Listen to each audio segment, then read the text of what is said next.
Pappa al pomodoro, come direbbe il poeta, buona, sana e vegana. Buon appetito. La cucina quotidiana, buongiorno. Fine settembre, gli ultimi pomodori. Onoriamoli e ci facciamo una bella pappa al pomodoro.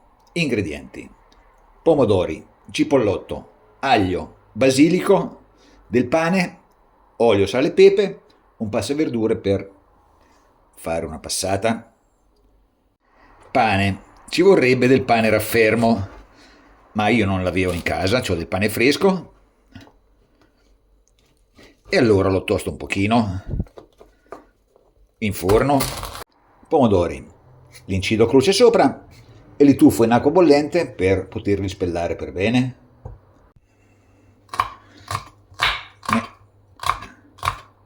Mentre il pomodoro si raffredda, taglio un po' di cipollotto,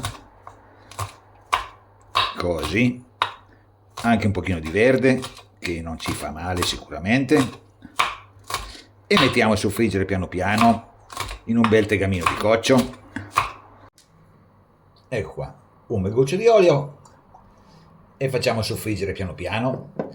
Ho messo a scaldare anche un tegame di acqua che ci servirà poi per la pappa. Se c'era del brodo era molto meglio, ma non ce l'ho. Un goccio di acqua calda per non far bruciare la cipolla, e a questo punto schiaccio anche un aglio e lo metto dentro, lo taglio il più sottile possibile e metto dentro anche l'aglio, così, e facciamo soffriggere.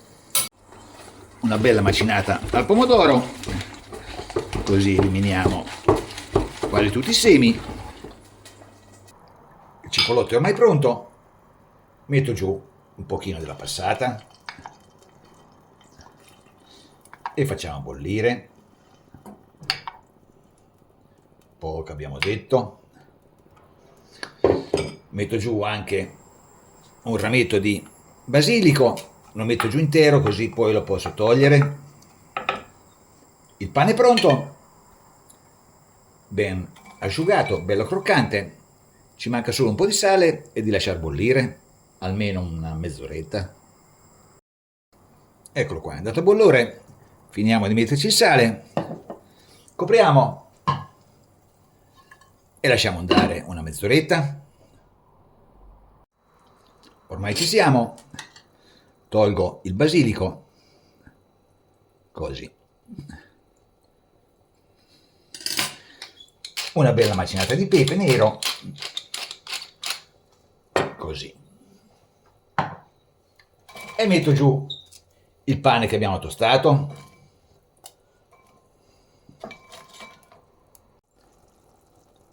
E lasciamo che il pane assorba il sugo.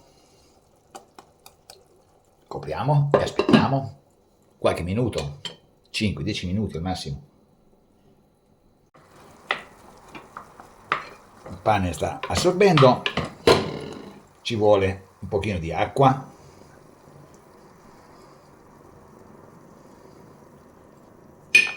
Ripeto, se c'era il brodo era meglio.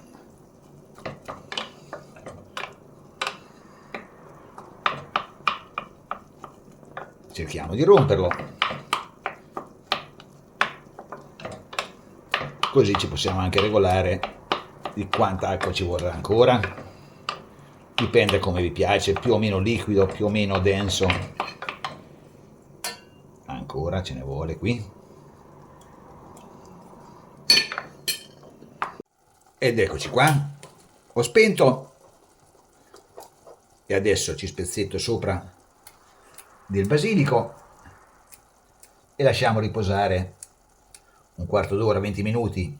Oltretutto qui nella pentola di coccio continua a bollire anche se è spenta, e quindi ci conviene aspettare anche di più di un quarto d'ora. È buona tiepida questa zuppa, anche fredda. Pappa al pomodoro, come direbbe il poeta, buona, sana e vegana. Buon appetito.